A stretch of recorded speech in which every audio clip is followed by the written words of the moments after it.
चलें।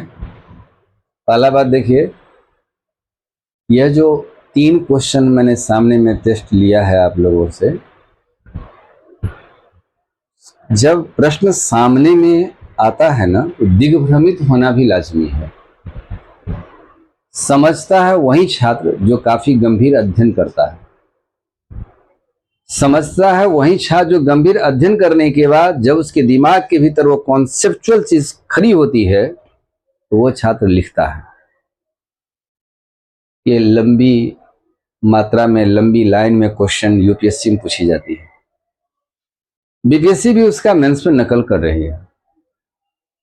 तो लंबी क्वेश्चन होने से एक फायदा यह है कि सामान्य छात्र को समझ में नहीं आएगा, वो मैदान से बाहर है। गंभीर छात्र यदि इस क्वेश्चन को समझ कर लिखेगा वही उसकी सफलता का आधार बन जाता है। तो आप कुछ अलग हैं, इस दिशा में चिंतन और मनन अभी से करना चाहिए। सीट यदि 4000 भी दे दे, 2000 दे दे, क्या फायदा जब प्रश्न ही नहीं पहुंचता, प्रश्न ही नहीं समझते हैं।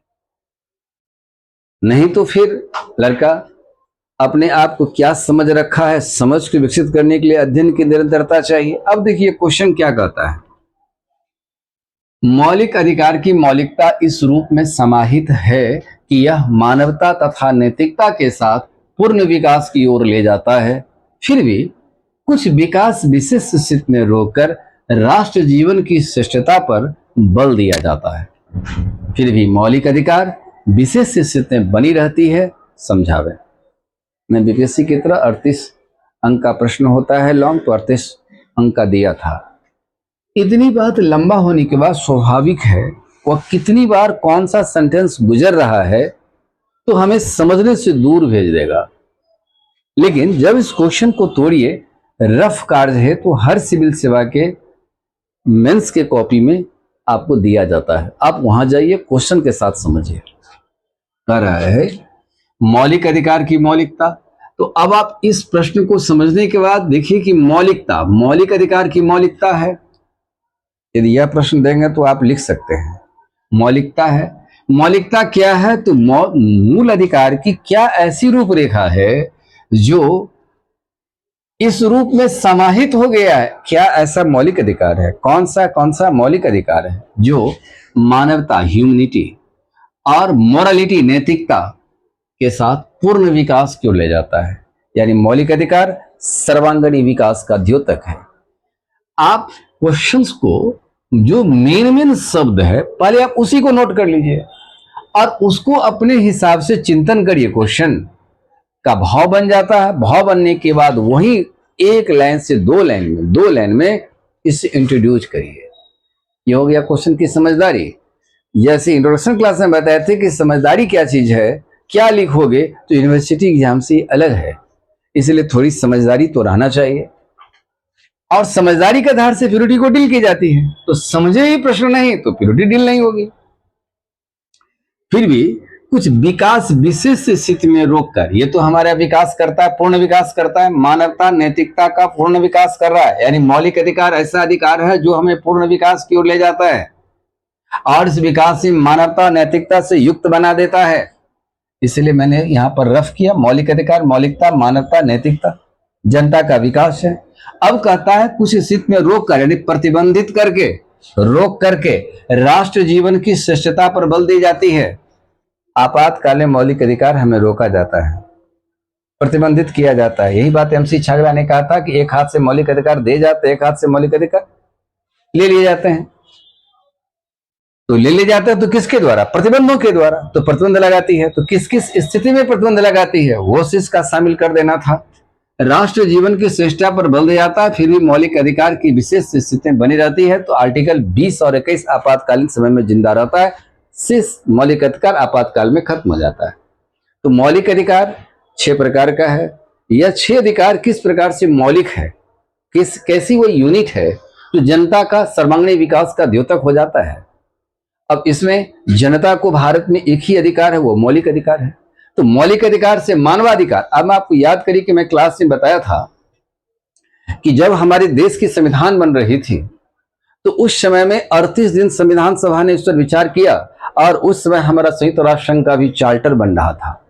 उस चार्टर में मानवाधिकार से वर्णन था, मौलिक अधिकार में मानवाधिकार का भी प्रभाव है। हम सीधा लिख देते हैं कि अमेरिका से मैंने मौलिक अधिकार लिया, लेकिन मौलिक अधिकार जो इतनी विशिष्ट बनी थी वो 1935 के एक्ट में मौलिक अधिकार थी नहीं। तो संविधान सभा ने 38 दिन विचार किया, तो यूएन के चार्टर पर भी विचार किया जो मानवाधिकार को जोड़ा। तो मानवाधिकार क्या क्या जोड़ा? मानवता को दिखाया, नैतिकता को दिखाया। जब हम अपने विषय वस्तु को समझने का प्रयास करते हैं तो यह हमारी मोरालिटी जाग जाती है कि दूसरे के अधिकार को दमन न कर।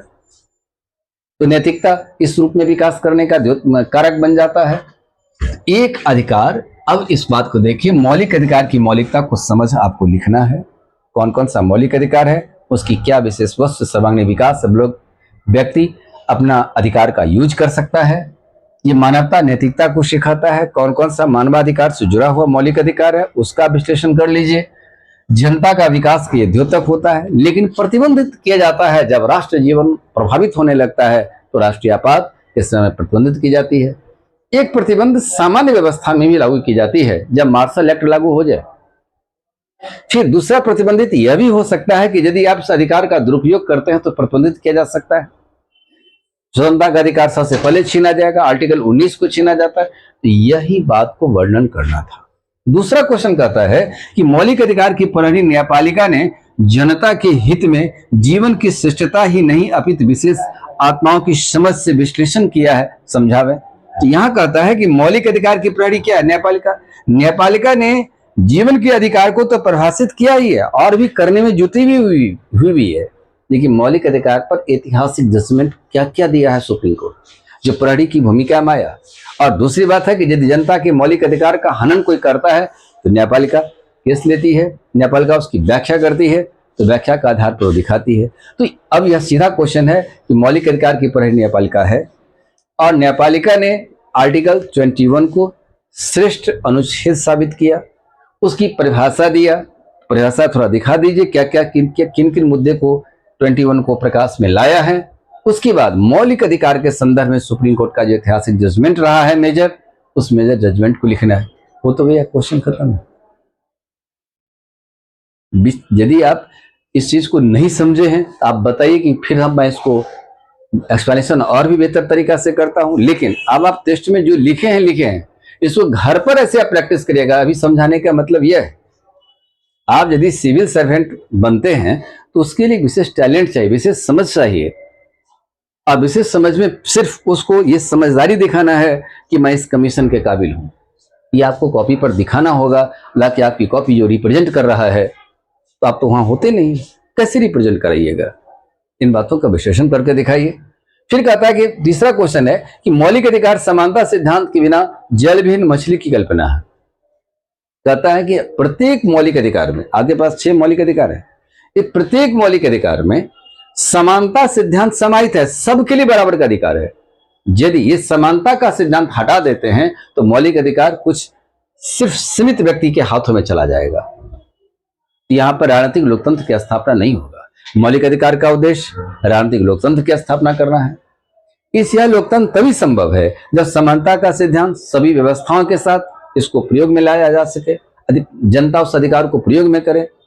अन्यथा यदि इस सिद्धांत से चूक जाता है तो निश्चित रूप से यह एक कल्पना होगा कि जल विहीन, जल नहीं है उस स्थान पर हम मछली तराश रहे हैं, मछली पकड़ रहे हैं। ये कल्पना के रूप में होगा। वास्तविकता के कसौटी पर इसे कसा नहीं सकता है।